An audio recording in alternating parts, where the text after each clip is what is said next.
Well, today is Sunday, and it's the end of the octave of Easter.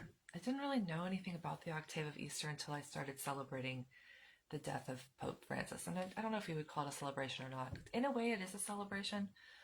It's weird because when you become like a real believer, even though death is terrifying, it's always terrifying. It was even terrifying to Pope Padre Pio. He was a priest. So Padre Pio, the priest, onomatopoeia. This is a conundrum. There was this piss be with you. There was this pope, and he died on Saturday. He died on Monday. This is even worse than the first time. So I did this before, but I'm just gonna go with it because I'm tired. You can say I'm tired.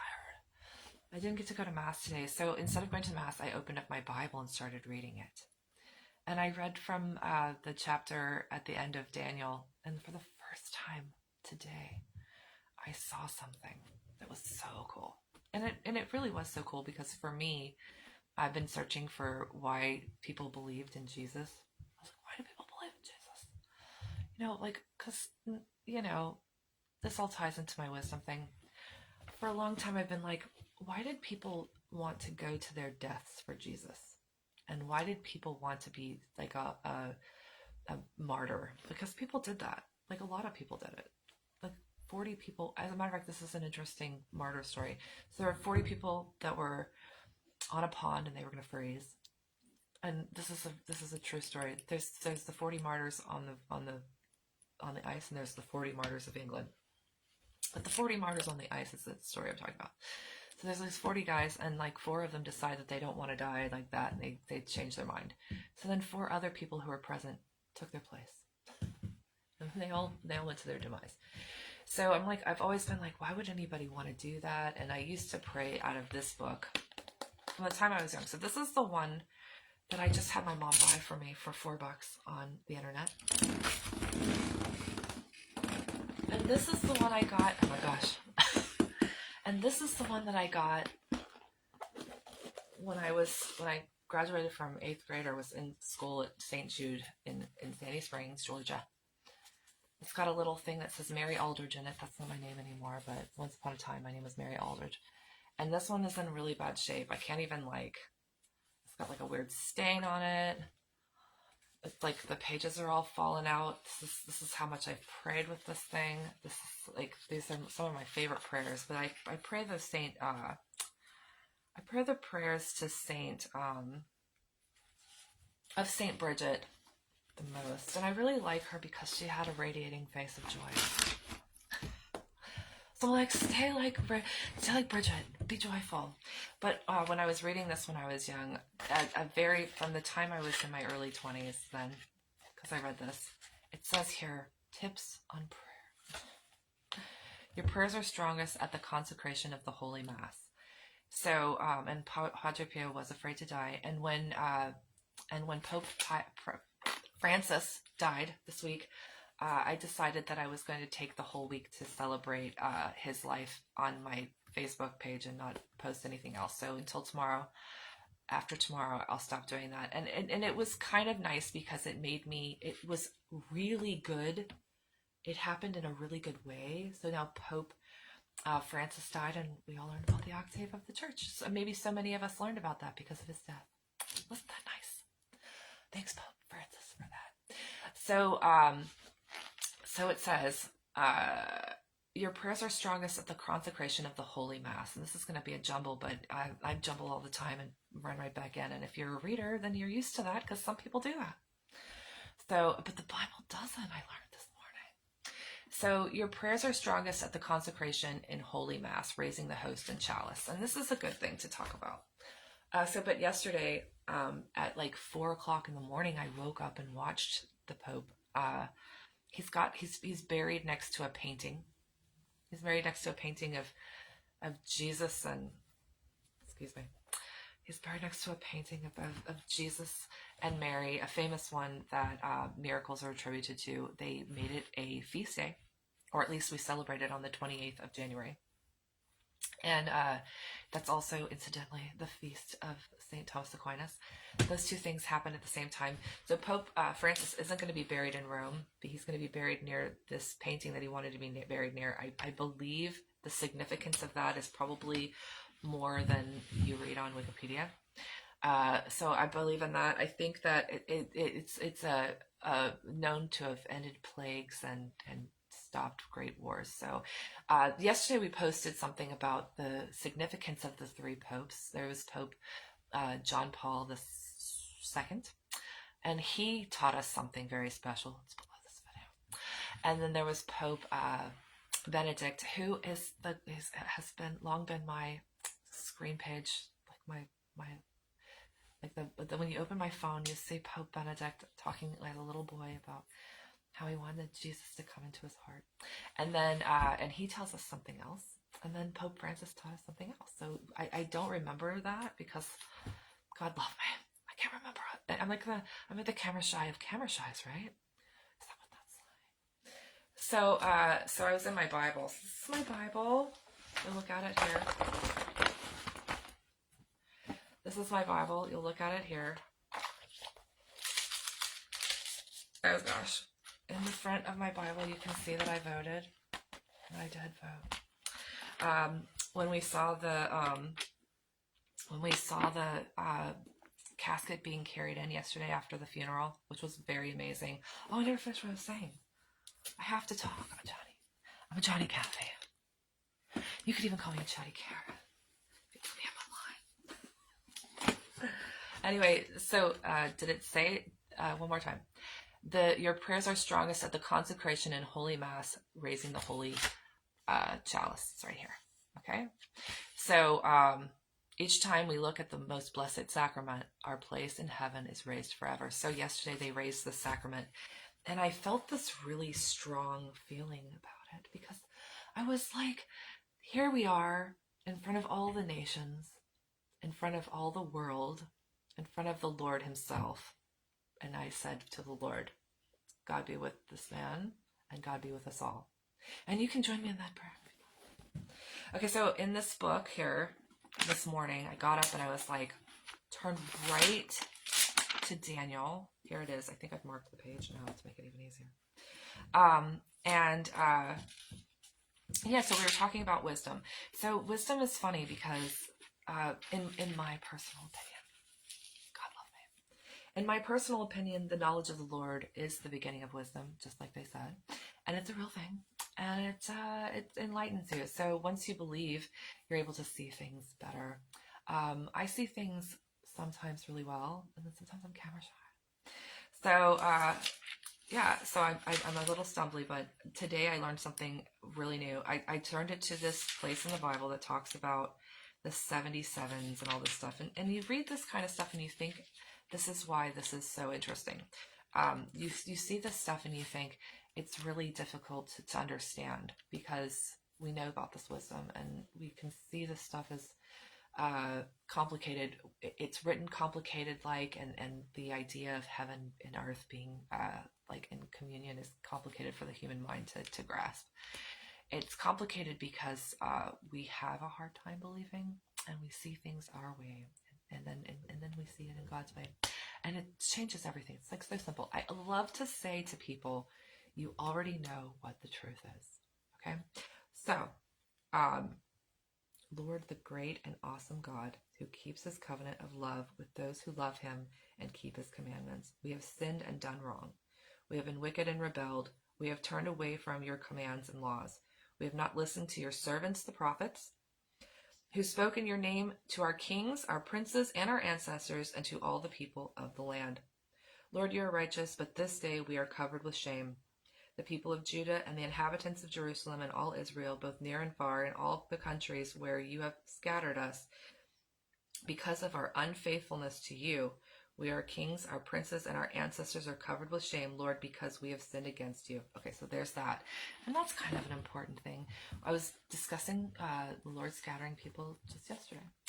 The difference between scattering and being exiled, because we were talking about how that all worked out with we were in Amos.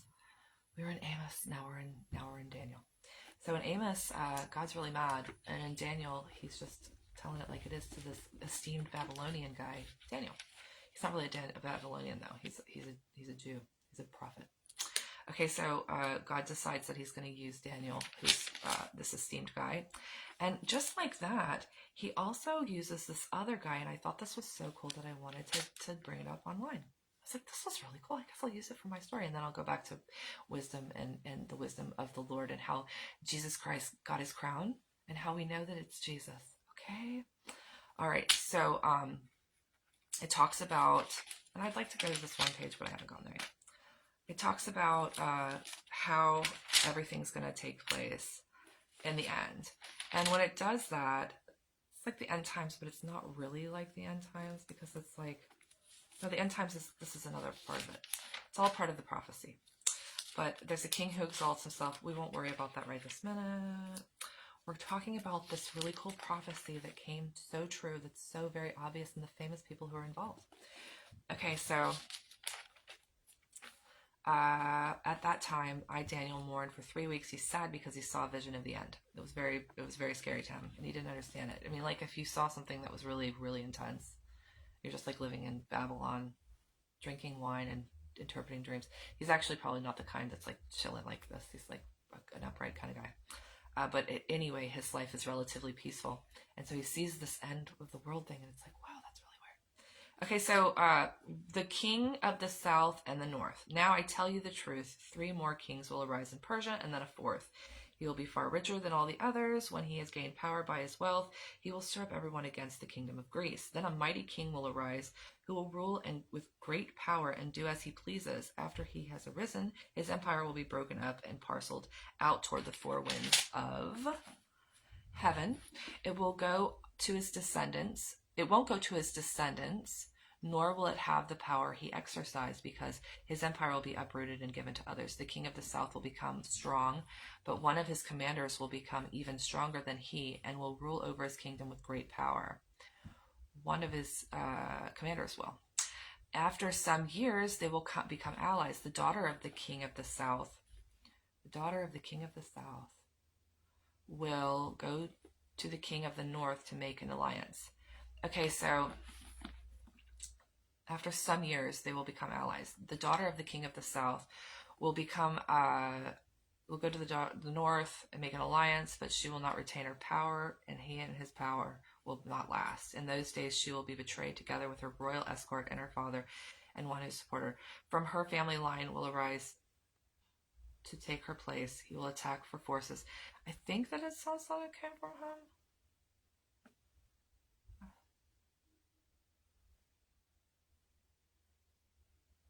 So hard to do. So anyway, I was thinking about, and I might have read it wrong, which was be weird because that sucks. So it looks like the way that it worked was that Alexander the Great did this. Everything about that story became true 300 years later or something like that. So Alexander the Great lived, and when he lived, the exact thing happened, and it was a really powerful thing that happened because he really did go and conquer all these lands very quickly. He didn't live very long. He lived to be 30-something years old. And I think I thought it said that it was somebody from his line. A daughter of the king of the south will go to the king of the north to make power. I wanted it to be from his line. It's so weird. I read it wrong. So, but she was from his line, so I've decided that might be Cleopatra because that really did happen. And I'm in here. I'm in here talking. What? I'm in here talking. Well, you know I made breakfast. I do know you made breakfast. So anyway, it doesn't actually matter that much. My mom, she's so funny. She doesn't want me to make videos. She's scared that I'm going to say something that's wrong. And I did kind of, but I from his line came Cleopatra, interestingly enough. And then after that, her one of her family line will arise to take her place. He will attack the forces of the king of the north and enter his fortress. He will fight against them and be victorious. He will also seize their gods, their metal images, and their... I read it wrong. It's so weird how that happens. It doesn't matter. It's for sure Alexander the Great. And it's really cool that Alexander the Great, when he died, he put his hands outside of the sarcophagus as to say, I leave with nothing. which happens sometimes with these people. I don't think he's the only one that, like, a lot of times people who do great things end up leaving this world going, I don't need it. Tolstoy was one of those people. So anyway, the point is that there were a lot of prophecies concerning Jesus. It was expected for a really long time. And the thing that made people wise was that they believed in this thing, and then they were able to see it. And then these people who were acting as Christians were doing this thing that's been passed down through all this time. And his spirit, and this is something that I wanted to talk about too, his spirit, he had a special kind of a personality. We're not going to call it a personality. Jesus had 7 spirits. He had 7 spirits of God. And he was the special one who had to open the seal so that we could have a Jesus. And then his spirit came upon us. So we are filled with, as Christians, this extremely important Spirit of God. So having the Spirit of God within us, we are able to, without, and it talks about this in the Bible, and I just read this. It was really beautiful. I read about it the other day. Samuel said it. Then David said it. And that was really cool too, because I was just talking about that as well, right? So anyway, all of those things happened so that we could be the believers that we are, and the Holy Spirit could speak through us. Isn't that neat? So now we have the ability to be without the help of a book, even sometimes, because we believe on the name of Jesus. His Spirit comes upon us. We don't even have to be that smart, because once we know, and the Spirit works within us. So now you know that too. And that was hard to say, but it's really important. The reason that it's important is because God has been very much hitting us hard with this. He's like driving it home that we have to believe on him. And the reason that we have to believe on him is because in the end times, whenever they are, there's going to be a hardship for these people, the believers, and the power will be broken or something like that. And then there's going to be all this other stuff going on that like wows people who are believers. So it's a good thing, and I mean to tell people this. It's a good thing if you're a believer to have the strength of character to believe without seeing, because just like Thomas was told, and it's extremely true. It's like the only thing that you ever need to know about being a Christian now, that you have to believe. You have to believe. You don't have to see. You have to believe. Okay? Because there are people who are out to destroy our faith, and I don't. If people haven't been doing that for like centuries now, I'd be surprised. But they mean to break our wills by being smarter than that. Some people call themselves wise by being bad people. They think that that's wisdom. But I believe that wisdom, it works. It works the way that it works. I believe that if you follow the path of righteousness and you follow the path of darkness, the things that they say, and we said this last time, the things that they say work the way that they're supposed to work, and they always do. Okay, that was my message for Sunday, and I was so glad yesterday to pray over, or to pray with the Lord. Obviously, if there's ever a time that the Lord is present, he was present yesterday at the Holy Mass celebrated for Pope Francis. And in such trying times, it's really neat to imagine that the Lord was here with us yesterday. So thank you so much. I'm glad that people watch my videos. I was disappointed that I mixed that up, but I mix things up sometimes. And I'm not mixed up. I believe that